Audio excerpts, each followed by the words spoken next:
Bismillahirrahmanirrahim. Assalamu alaikum, 6th class. How are you students? I hope you all will be fine and safe.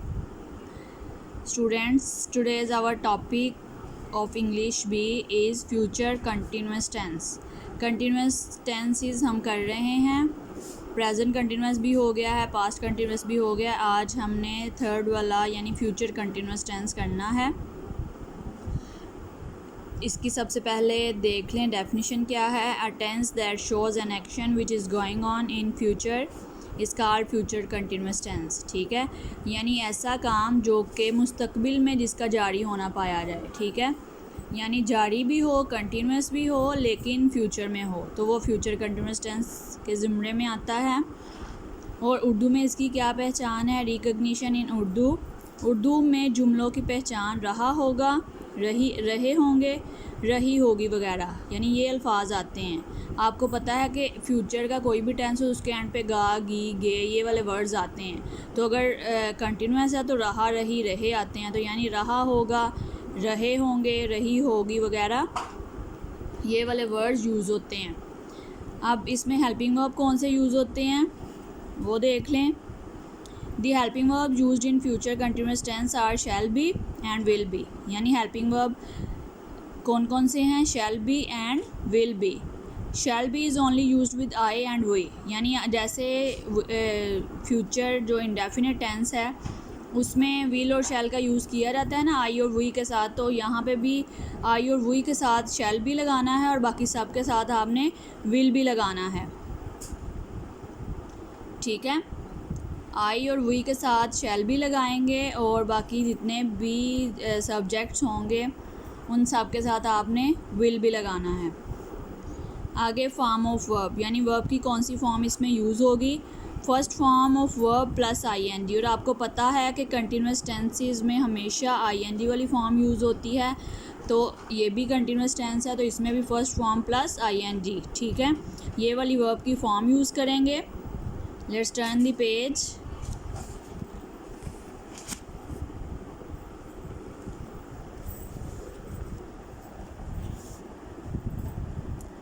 अब आगे है इसका pattern क्या है, method क्या है इसको बनाने का, इसकी फॉर्मेशन कैसे करेंगे.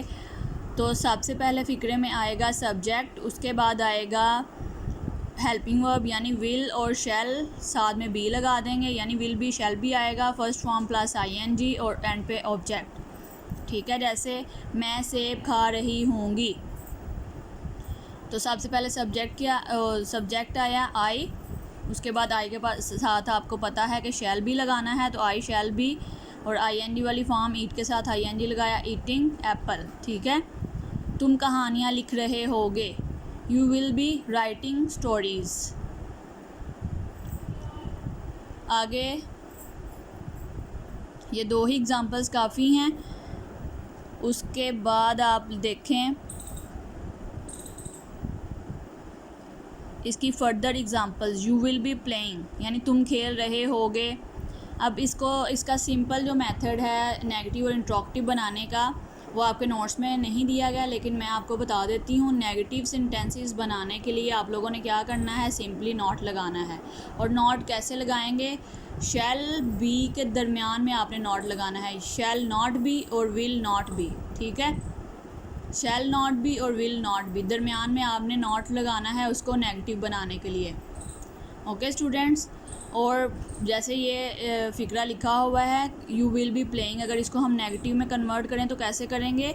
You will not be playing. ठीक है, आगे जो है इंट्रोगेटिव सेंटेंसेस यानी सवालिया फ़िक्रात. सवालिया फ़िक्रात कैसे बनाने हैं आपको पता है कि किसी भी टेंस के जब हम सवालिया फ़िक्रात बनाते हैं तो उस फ़िक्रे में सबसे पहले हेल्पिंग वर्ब आता है. ठीक है, हेल्पिंग वर्ब हमने स्टार्ट में लिख देना है और आपने पूरा हेल्पिंग वर्ब यानी शैल बी स्टार्ट में नहीं लिखना, सिर्फ शैल और विल को शुरू में लिखना है, बाकी बी जो है वो सब्जेक्ट के बाद आएगा. अब ये देखें, उसकी एग्जांपल भी यहाँ पे देख लें.